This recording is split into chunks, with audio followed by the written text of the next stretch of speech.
It's the Playhouse Podcast with Kat and JJ. Believe it. I missed everything. Missed the show? What am I going to do? Check out the Daily Podcast. Well, we're going to spend all 4 hours this morning on stupid injury stories, but there were some that really took the cake, including Noah's. You're going to want to hear this coming up in the podcast. Let's go. Have you ever straight up quit a job, and what was your trigger? What just made you go, I have to quit this job? Now, I love that your parents instilled in you the fact that you can't quit a job without another job. Everyone should live by that. Who would ever? I get that you are pushed to your limit, but you can, if you muscled through that long, muscle through another maybe 30 days and get yourself set and on a pay period at another company, because it's just not worth the drama of not having money. That's crazy. The only job that and I've been fired a lot, but the only job I ever quit was at the Dairy Queen in my hometown because they accused me of stealing. Okay. So I'm working the drive-thru and I'm cooking, right? So I'm cooking, I'm going to the drive-thru, I'm back and forth. They were shorthanded. And for whatever reason, there was $100 missing from the till. That's a lot. Right? At the Dairy Queen, it's like, that's what, 35 dilly bars. Yep. So I get done with my shift. I go home. I get a call from the manager, who was also the owner. And they're like, hey, were you working the drive-thru? I said, yeah, there's $100 missing. I said, are you accusing me? And I was like 16 and I had a super attitude, right? I go, you're accusing me of stealing that? They're like, we're not saying you stole it, but there's $100 missing and you were running that till. And I said, I didn't take your money. And it kind of got a little back and forth, and this guy was a little abrasive. And I go, you know what? Then I quit. I'm not coming back in. And he goes, good, keep the $100. How old were you? 16. See, you can afford to do that. Right. You went home. You didn't have a mortgage. It was like, all right, well, I'll just join another baseball team. You know what I mean? Like I had that kind of time on my hands. And then the next day, my dad he had been home from work, and I was at baseball practice. And he goes, hey, the guy from the Dairy Queen called. They found the $100. It was under the drawer. And he wants to know if you want to come back to work. I'm like, he can pound sand. I'm not going back to work there. Mm-hmm. It's the only job I've ever quit. And so that was my trigger point was you accuse me of stealing. You don't know me. So I had it with my very first morning show that I was working on. I got a little too far in, if you know what I mean. Like I was It wasn't you that got too far in. You're disgusting. From what I hear. Anyway, so I was like, listen, I got to get out of here. I've overstayed my welcome. So got a job here. Well, and we were looking for someone at the same time, so that was kind of convenient because you didn't quit that before you got this job, right? But it lined up, and then right when I signed the contract with you, I faxed it over, walked to my boss's office, and I nicely said, I am putting in my 2 weeks, and it just lined up, so I'd never missed a pay period. But how long did it take them to replace your kind of talent? However long it took to walk from his office to my office. And because before you left that day, they had already had somebody to replace you. Yeah. Cute. So there was that. Hi, Megan. How are you? Good, you. Great. Thank you. So what was the trigger point when you quit that job? Like you just were like, I can't do this anymore. I have to leave. So it might have been hormones included, but I was about, maybe 4 or 5 months pregnant. Okay. And I worked at a hospital, and it was during COVID, which was fine. I worked in the COVID unit before, but I was like, you guys, I can't breathe in these respirators. I don't want to be in the COVID room every single day. Please, give me a new assignment tomorrow. Yeah. So I worked 12-hour shifts. So they were long shifts, stuck in a whole garb of everything. Mm-hmm. So they're like, okay. So the next day, I had a new assignment. It was great. And then they had someone else who was also pregnant in it, and she started whining that she didn't want to be in it. I did try to get pregnant. I just happened to get pregnant. So it's not fair that she wants her baby and that she has to be in COVID and not me. Dang. And I was like, okay, maybe it wasn't planned, but it wasn't prevented. So we still wanted a baby. It just came sooner than we expected. How is that anyone else's business? So she cried to her auntie, who was one of the higher-ups, and they made me take her appointment or her assignment, and then I quit that morning. So nepotism basically made you quit that job. Yep. Yeah. I was so mad. You didn't flip-flop around life, did you? Did you find something right away, or? Yeah, I did. Okay, and good. it was a job that I never thought I would love, and it was the best thing that's ever happened to me and my family, and I love my job. Oh, is that are we hearing the outcome of the COVID baby syndrome right there? Yep. Yeah, I love it. All right. Hey, great story. Thanks for sharing with us. Hope you have a great morning. Thanks, you guys too. Take care. Hello, Serene. How are you? I'm doing well, thank you. How you guys doing? Great. And what I love is when during that last song. First time caller, long time listener. Yeah, she's like, oh my God, I got through. Oh my God, I got through. Okay, so everybody calm down. Tell us about the job you quit. What was the trigger point? Okay, so honestly, I should have known in the start from the interview because the manager was just talking about just his past drug use, and that should have just been a red flag. Like, yeah. He was defending himself. Like, oh, I'm not on drugs anymore. And I'm like, okay, well, I didn't ask. And nobody was talking about drugs. So now I believe that you're on it. You're on the drugs. So what the hell? And, but what really was like, I'm done with this job. Like, I have past restaurant experience. Like, I love feeding people. So I'm really passionate about it, even though you kind of get looked down upon for working in restaurants just because people don't consider it a career. Which is janky. I don't look down on anybody working in restaurants. That's a weird thing. I'm hungry. Thank you. Yeah. Yeah, you know, I thought so too. So this is a breakfast joint, and basically the dude that was telling me that don't wear your gloves because we don't have time to keep switching out gloves and things like that. It's like if those people are really hungry, they're going to wait for their food. Yeah. And I was just really disgusted on how they operated things. And it's like, I don't want any parts of this. Like, it's pretty gross. I don't even know how they pass food safety analysis or anything. It's just ew. Well, I appreciate you not naming names. That's yeah. And were you pretty sure this guy was still on drugs? Oh, yeah, definitely. And I'm like, it's the morning. I have a kid. I just got done getting my kid ready and for school. You know, that can be a bit overwhelming. It's like I got this kid, this dude, this old grown adult, like flailing around and just doing too much. It's like I'm at work just trying to be calm and chill. You know, I can work pretty well under pressure. But it's just gross. I always tell my friends, don't eat there. Do not eat there. Now, all right, we're going to take you off the air, and you got to tell us. I got one more question. First off, I want to know where it is, but I don't want to broadcast it in case they're an advertiser. But number two, if you had to pick a drug you think he was using. Oh, he told me it was methamphetamine. Oh, this dude is messed up running the show, and you're like, I can't have it anymore. So you quit that job. Did you get a better one? Yeah, actually, I did. I really did. So, Allie is caller number 10, and we were just talking as Kat had her headphones on, humming along with Teddy Swims. Were you impressed with my range, girl? I was so impressed. See, her range is like an e-bike, right? It's like he doesn't know how lucky he is to have like a free freaking concert every single morning. You ever had blood just pour out of your ears, Allie? Yeah. Let's go. Let's get you some money here. It's the 50K birthday. Your chance at $50,000. Just crack the code. Guess the PIN number and win. Now, what does a girl like Allie spend $50,000 on when she wins it on the radio? That's an excellent question. I mean, probably a little bit of student loan debt, maybe some vacation, maybe some house renovation. I love it all. Well, I was just in the hallway, and we leave for Punta Cana here in less than 48 hours, and one of our sales reps just got back. Her and her daughter went to Turks and Caicos for a week, and she was so re-energized. Like, she had this vibe about her. Like, she was just like, oh my God, the world is better when you can get out of this cold and get into something good. So let's make it happen for Allie. It truly is. Student loans, little housework, and a big fat vacation in your future if you can give us the right 5 numbers. So 0 to 9, we need your 5 digits. If they end up opening the safe, you keep all $50,000. So what are we dealing with here, Allie? Okay, let's do, this is totally a shot in the dark. Let's do 4, 2, 6, 2, 5.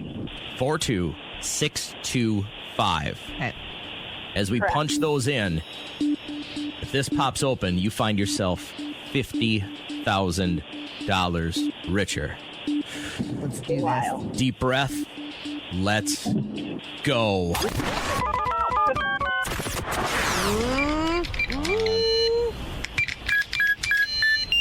Let's go. No.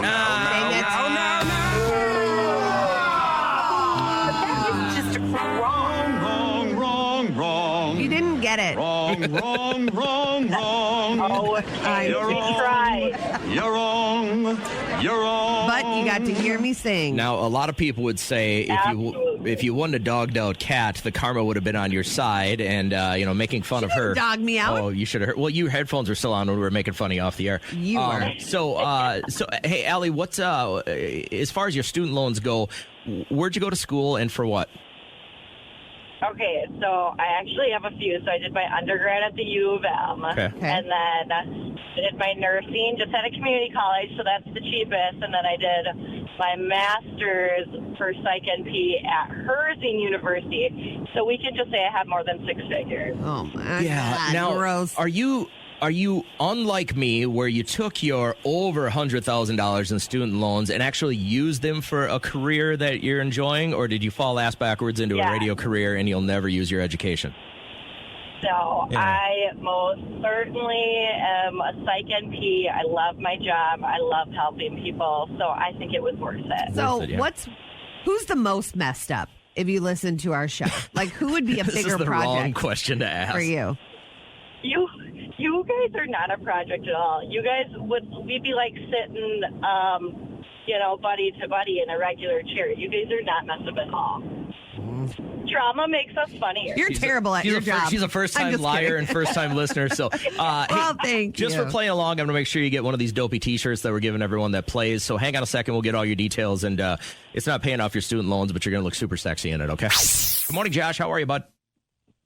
Morning. Good. Good. We're talking How are about... you? Yeah, great. Thanks for asking. We're talking about foods that kind of got you shook. Like you're kind of even afraid of that food now because of something nasty that happened. What's yours? Well, a couple of them, there's a restaurant I won't go to. I won't mention the name. I had a hamburger from there, and I got, real bad food poisoning from there. But did that stop you Yeah, from it ever was- having a hamburger again, or just eating there? Just eating there. Yeah. Okay. Yeah. I mean, is there a specific food that you just won't eat, though, because it really messed you up? Guacamole. Oh, how could guacamole mess you up? Avocado is fine, but for some reason, if I have, guacamole dip, it just does not agree with my stomach. Every time I've had it, I've always, it's never ended well. You got the So poopies? I just don't eat it. Like you got the throw ups or the poopies? Both. Okay, great. These are such the great worst. stories. Thanks, Josh. I appreciate it. Matt's been on hold for a hot minute here because there's a food that got you shook, right? Oh, man. Hey, good morning, guys. Man, I'm terrified now of chicken. It used to be my favorite. But That's like chicken- 90% of my diet. Straight up. Why will you not eat chicken? Well, just to be honest with you, went out with my girlfriend one night, and she recommended this new place. I always love new places, and I got a chicken dish. One of these chicken whatever, I can't even pronounce it, and I ate it, and I had a weird feeling, but I still ate it, thought it was good, and I just woke up middle of the night just puking and having all kinds of movements, and I just will never. I don't know if it's a bad taste. I look at chicken, I get sick to my stomach. So no matter what, for the rest of you, how old are you, by the way? I'm 40 years old, man. This was a few years back now, maybe. If you're healthy, you'll live another 50, 60 years, and you will never, ever eat chicken again, is what you're saying. No. That's never. a long, Chicken, a long awesome time to menu. go. That would kill you. You would, JJ, you would die. Yeah, that would be, I'd starve to death if I didn't eat chicken. Yeah. It's unbelievable. And I get it, though, right? You get some poisoning, and it's got a bad taste in your mouth, but I'm sad to hear it, but I'm also glad because that means more chicken for me. Well, used to love chicken, man. I can't even touch it. Barely look at it. Did you read Kate's text? I did not. We're talking about, foods that have you shook. And she texted in, she said, we ate at a local place for lunch and I crapped my pants before I left the office. My significant other picked me up from work and died laughing at me outside the bathroom while I was cleaning myself up for the ride home. my Worst God. day ever. Listen, adulthood is all about having a bag packed. You should, after a certain age, always think that you'll have to have reserve panties somewhere. So the food that got you shook, and you're probably going to avoid it for the rest of your life. What is it for Amy? It is Brussels sprouts. Oh, really? Oh, I love Brussels sprouts. What happened? Well, my mom tried to get me to eat them for years and years and years. And just the smell of them makes me want to vomit. It's just the forced food. I had that with carrots. As a kid, my mom and dad would always try and make me eat my carrots. And then my grandmother would chime in. She goes, well, you never seen a rabbit with glasses, have you? And I'd be like, Which stop is a good it. point. Stop it, Grandma. Anytime I make Brussels sprouts, Derek will walk in the house and he's very upset about it because it does smell like potty. It doesn't smell good, but they taste so good. Right. If I gave you $10 per sprout, how many could you gut? Oh, I couldn't do it. I even the smell of it, I couldn't do it. Maybe if it was $100 a sprout. So you've got a dollar amount. You just aren't willing to go with it. Thanks, Amy. I appreciate you. Good morning, Karen. How we feeling? Good. Good. Us too. Thanks for asking. What's the food that really got you shook? You won't have anymore. It's actually not me, but it's my boyfriend. I met him 5 years ago, and I wasn't aware that he was at the he was in the hospital right before I met him due to chicken. He cannot have chicken. He's allergic to chicken. His throat will swell and everything, anything poultry. So he can't have like duck, goose, anything that's like a fowl? Nope. Okay. Nope. How about eggs? Can he have eggs? He can. Okay, but He loves the eggs. Huh. That's what I'm saying. Like, if it's going to kill you, the reasons for you not eating it or ingesting it are obvious. Yeah, but this is the second chicken person we've had, and I'm like that would Right. it would wreck me. I wouldn't be able to live. I would honestly. I'm really good and fat right now, but I would die within a year. that's not true. I would starve That's to death. Very So dramatic. my thing was like when we first met 5 years ago, he was feeling under the weather and stuff like that. My first reaction was, oh, I can bring you over some chicken noodle soup. And he's like, you want to kill me? Because I wasn't aware of that at first. Well, yeah, you don't really advertise that when you're dating. Like, hey, don't date me because I got a chicken allergy. So I was trying to be nice and trying to meet him. Yeah. And I'm like, I can bring over some chicken noodle soup and some crackers for you. And he's like, Yeah. if you want to kill me, you can.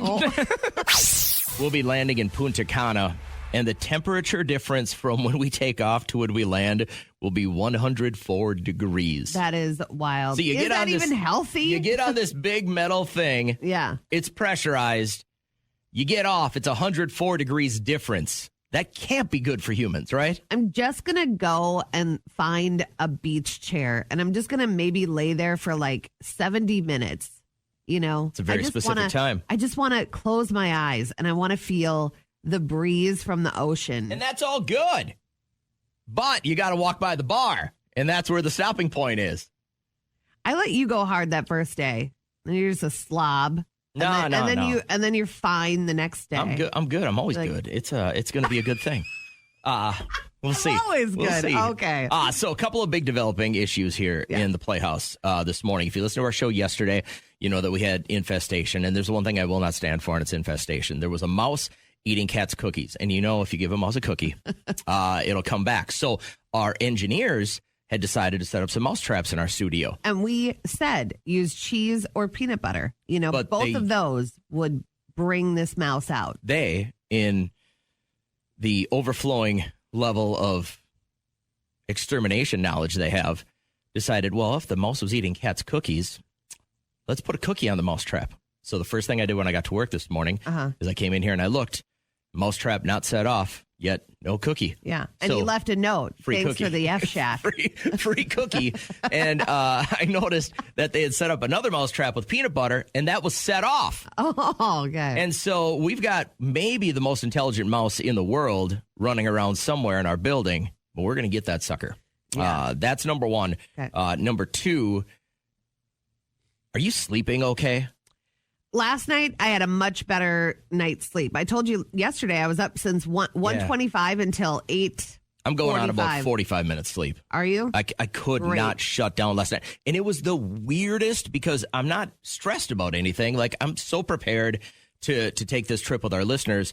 But every time I closed my eyes, all I could see was like, if you see lightning rattle through the night sky. Yeah. That's all I could see Through were your these little eyelids? lights and everything. Just closed eyes, face in the pillow, just like could not see some kind of electrical stuff going on in my head. I told my sister-in-law last night, went to celebrate my brother's birthday, and she goes, it's a full moon cycle. It's probably a lot of people are not sleeping well. So, I mean, that could make sense. My son had late hockey practice last night, too, so he came in at 10, and I was like, how was it, and stuff like that. And then I just could not shut down.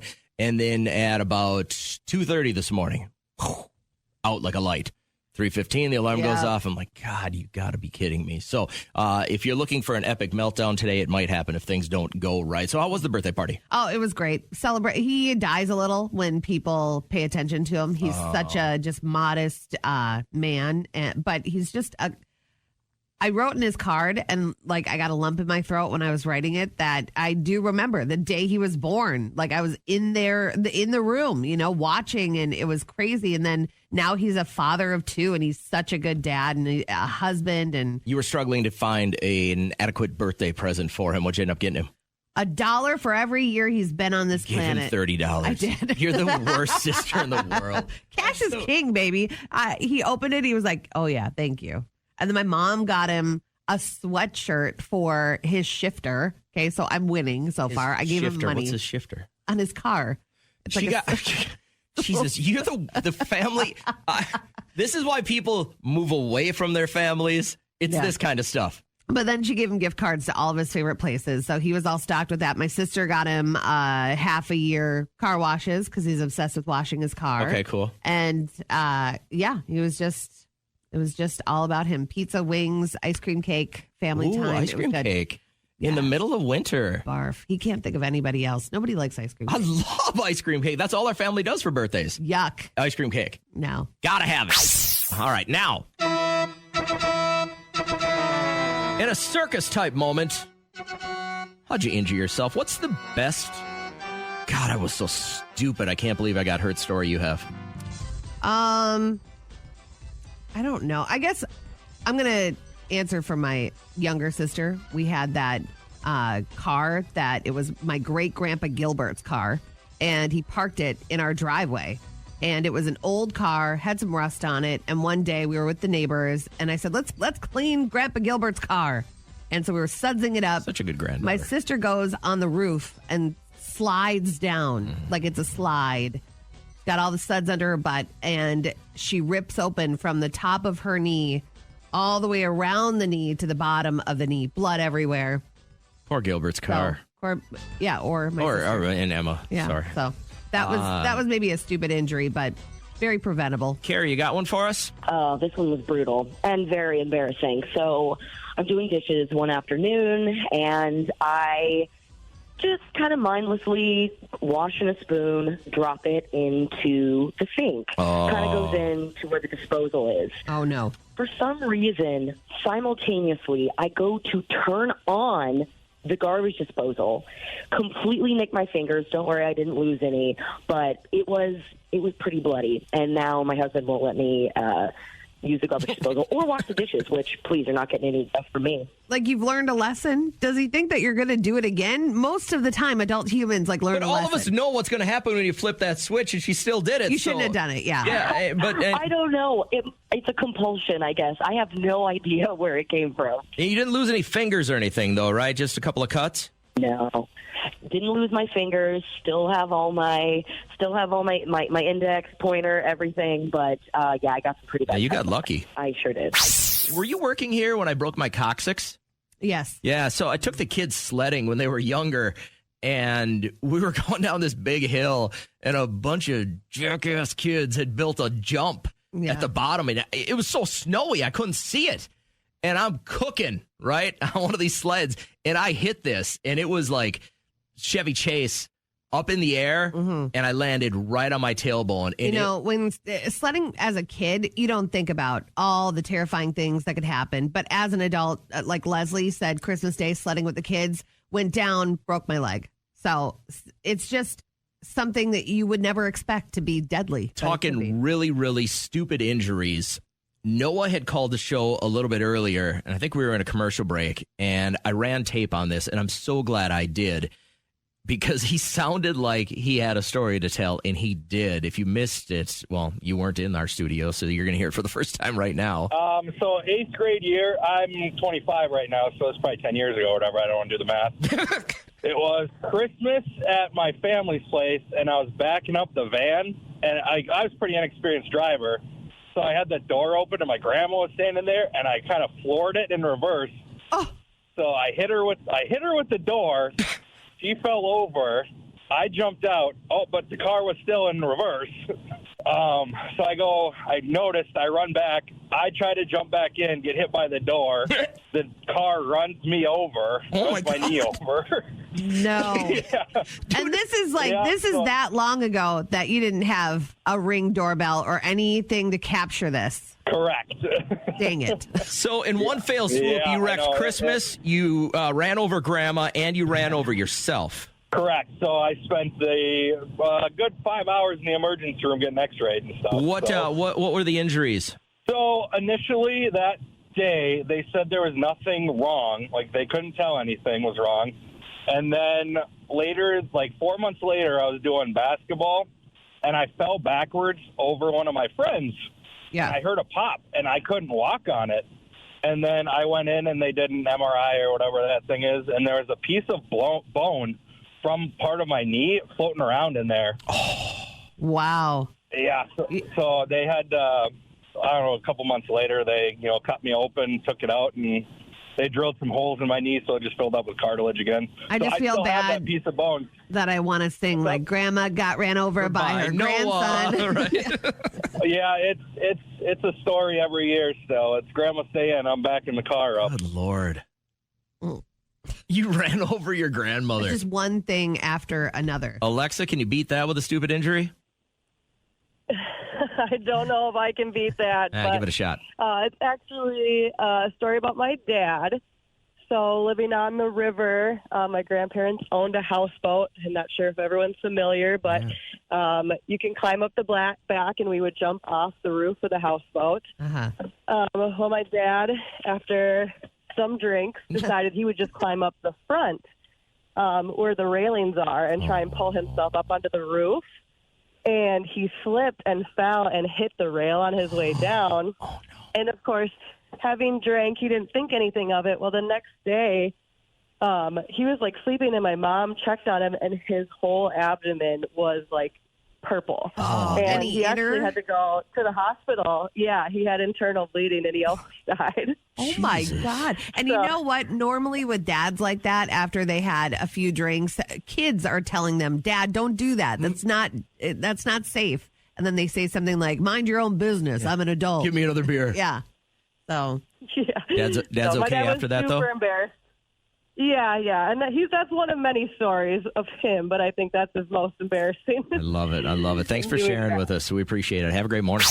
What's the autograph that you hold near and dear to your heart? So I have, my wife and I have been working on our pole shed. We've turned it into kind of like, I don't know, we've got our batting cage out there and our pool table, and the golf simulator's almost done, and our gym. So it's kind of like a man shed, for lack of a better description.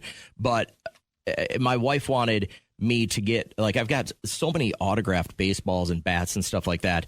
She wanted me to get them out of the sun, so she kind of made me build this little area in the corner where they're not going to get any sunlight on them and display them, right? And I'm like, all right, well, it kind of fits the decor. And my son had asked me, do you know who all these people are? And I started going through, and I'm like, well, I got a couple of Pete Rose ones. And one, he had been signing his total amount of hits and then steroids 0, like during the steroid one. And then I've got one where he autographed it, and he said, I'm sorry, I bet on baseball, Pete Rose. And so I like those. I've got a Mickey Mantle one that my dad had, and I got when he passed away. And so I was going through all these, and I'm like, I don't know some of these. Like, there are a lot of, growing up in the Midwest, you want Twins players, right? Mm-hmm. So I got a bunch of Tony Oliva stuff, and a Kent Herbeck one, and a Frank Viola one, and stuff like that. I would think the ones with the messages are going to get you more money. They're really, really cool. Yeah. And I had played in like a an amateur pro baseball game with a bunch of old Twins players, and my dad got to have a beer with Juan Berenguer. Yeah. And so Juan had signed one of these baseballs. JJ, your dad is the best. Oh. And I've got that in one of those. And so, get to tell the kids stories about that. But I was like, all right, we all get these autographs. And I don't think it's that big of a deal after Instagram and Facebook exploded, because it's just not as special and it's kind of small anymore. Yeah. And you say your best autograph is Natasha Bedingfield? Yes. I don't know if I've ever been in a spot like I get to introduce a lot of really cool artists. Didn't you get to introduce a bunch of really awesome artists last summer? You didn't get autographs on any of them? I got pictures. Pictures I feel are better than autographs because this is like arms around each other, kikiing. Like I got to meet them and say hi, and that was really cool. Kelly had texted, I have 2 signed Taylor Lautner 8x10s back when he was still hot. Oh, so I would think it's Twilight Days. Twilight Days, yeah. But I remember, and I think I've told this story, my mom was given a signed baseball, George Brett baseball by my dad. And I found it when I was 4, learning to sign my name. Oh, and you signed it all. And I signed it all over. It's like K-A with my left hand too. And it was all scribbly. And my dad just, like I took it out of the glass box or the plastic box that was in their office. And he's like, what's that? What you got there? And I said, baseball. And it was just full of my name. I made the mistake of the signed Mickey Mantle ball I have is with a rookie card. And the Mickey Mantle rookie card is worth a lot of money. And I made the mistake of telling my 17-year-old who spends money like he has zero concept of value or worth. Mm-hmm. It's just, I have money, I'm going to spend it. And I made the mistake of telling him what it was worth along with the signed baseball. And now I'm like, I got to keep my eye on that because he's going to have one of those days where it's like, well, I didn't have any money for Chipotle, so I ran to the store and gave away your Mickey Mantle ball. So I just wanted to know real quick, is there an autograph that you have in your possession that is just valuable to you? Talking about autographs you have, like I've got all this memorabilia from over the years that eventually my kids will, sell off when I die and probably not care about nearly as much as I have. Kat's autograph list includes high rollers like Natasha Bedingfield. When did you meet her? This was like before I worked here. It was when I was in Fargo, and she swung through. She was doing an arena tour, and we got to meet her, and she was like stunning. Yeah, she's beautiful, isn't she? No flaws, beautiful, very pleasant, and yeah, that was it. That I can't believe out of all the years I've done radio, that was it. That's but your best, I value photos. I value pictures. I think that's the thing now. People want pictures so that when that celebrity dies, you can post it and be a douchebag. How's Carrie doing this morning? Good. How are you guys? Good. Thanks for asking. The autograph you have that is just a prized possession, like you value it above all else, is what? So it's kind of like a long story. We met Thomas Rhett when he played at Firefest a long time ago. Oh, sure, yeah. And at that time, I was pregnant with my son. And in order to meet Thomas Rhett, you had to buy his Minnesota flag that he signed. And my father-in-law purchased it for us because I really wanted to meet him. How much? And it was $200. Oh, my God. Hold on. Let me get this right. Thomas Rhett's tour manager gives him a box of flags with the Minnesota State flag. He signs a bunch of them. There's probably 500 in there. He's going to make $10,000 off of this. Anyways, you bought the flag. Well, it was only one flag, so you had to be the first one to purchase it. Oh, I get it. Okay. Anyways, we went and met him, and we told him our story. And we actually named our son Rhett Thomas. And our son was a premature baby. So when he was born, we sent him a picture of him on that flag. Oh, that was cute. Signed, and he's been following them since. So the flag that we have in the vinyl that is also signed is worth a lot to us, even though I don't think it will truly be a lot if we ever sold it. Yeah, well, it's So, your personal story, but I think that's kind of priceless right there. That's pretty cool. How old is young Rhett Thomas now? He is 9. He's 9. Everything's And good? I have met him several times at the March of Dimes and other events. Oh, right Yes. on. Okay, cool. And you still are kind of like in like email communication with Thomas Rhett about this? Yep. That's very, very cool. He's actually coming, I believe he's coming to Winstock this year, so we're trying to get tickets and hopefully great meets so that we can bring our son. That would be such a cool full circle thing, right? Yeah, like to see where his name came from. I mean, is he a nice guy? Oh, yeah. He's a very, very nice guy.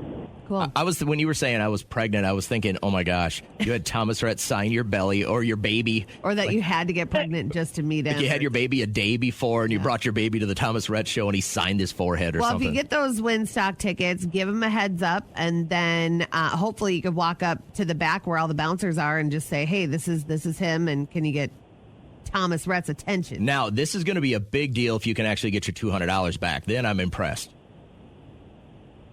Yeah, I would be impressed. I would love for that to happen. Have your Venmo code ready. Great story, Carrie. Thank you for sharing. I hope you have a great morning. I saw this email floating around the internet, and I wanted to get your thoughts on it. And let me read it just kind of word for word. Okay. Hey, I'm dating a guy for 4 months right now. I'm on birth control. I pay for all of it completely myself. I've been struggling with money since I lost my job and asked my boyfriend if he would help pay for it. He said he didn't think that was fair. Don't you think that men should pay for at least half of the birth control? First thought. Great idea. It was something I didn't ever think about. Right. I just felt like as a female, it was my obligation to pay for that. So I didn't get pregnant. You're doing this for yourself. 4 months, girl. 4 months, you are not ready. I just feel like it takes a lot of planning. The people that say you're never going to have enough money, you're never going to really be ready for a baby, that is the dumbest thing I've ever heard. You can always be a little bit more ready than you were last month. But if it is both of you in on this, creating one thing, yeah, I think that is a good idea. You think this guy should be paying for at least part of it? Yeah, I do. Is half right? I don't know. Because I was, it depends on the pricing. I don't even know. I don't even remember 13 years ago what I was paying for the pill. Well, I mean, does the price matter? If it's $200 a month or $50 a month, she's struggling with money. money. What if it's $1,300 because she wants the long-term IUD? That's how much it would cost to get it inserted. So a lot of girls go on birth control for different reasons other than actual birth control, right? They go on the pill for the hormones. Mm-hmm. I think an acne thing, that's part of it, right? Mm-hmm. So there's like different. So like, let's say you're 17 and you're on the pill because of other things than not wanting a baby. Yeah. And you go into a relationship, you're still on the pill, you're 19, you're 20, and you're still on the pill for the reasons you wanted to be on the pill. And now it because you're in this relationship is for birth control as well. Should he be paying for it then? Even though you've been on it for 5 years, right? Now the avenue has changed. Yeah. So you're not using it to keep acne at bay. Now you're using it because you are sexually active. So now there's a different reason to it. So if he wants to strap one on, then he's doing his part, and I wouldn't ask. So now you're doubling up on protection. So if that's what he's going to purchase and have in the bedstand, then he's doing his job. So let me flip the script. You're not on the pill. Mm-hmm. He's using protection. Should you pay for half of that? I'll pay for half of that. Sure. Absolutely. I'll pay for half of a box of Trojans when birth control is a little bit more expensive. So without insurance, though, you could find birth control between $10 and $300. $10. Again, $10. Do I trust that? I'm not buying the $10 birth control. Yeah. That sounds ridiculous. You're going to get what you pay for. Yeah. Yep. I just thought this was very interesting. I feel like I've been on this earth for a long, long time, and I've never seen this proposed before where a guy should be paying for half the pill. It really does boil down Makes to sense. how much it costs. So if she chose the very expensive one. What do you get with the expensive one that you don't get with the other one other than better birth control? Better birth control. I mean, is that it? Is that like buying a Rolls Royce or a used Toyota? Is that is it really that big of a difference? You are getting what you pay for. It's everything in life. You're getting what you pay for. You get fake jewelry, you're going to get green skin and maybe a reaction. But if you pay for the full gold, it's going to be worth it. Holly texted in right away. If he wants happy time, I trust and believe withholding long enough would be more than he'll be happy to pay for the birth control. You're right. If you put the brakes on it and you'd be like, listen, I need some cash. Well, then it's like now he's a John. You know what I mean? Like, I don't know if you're demanding money or you're holding out, that slips into prostitution, I believe. Yeah. Well, I mean, this will only last a little bit. If your relationship is headed towards marriage, then all of your money is And if you're out of a together. job and he's not willing to pay for half, he's probably not the guy for you, right?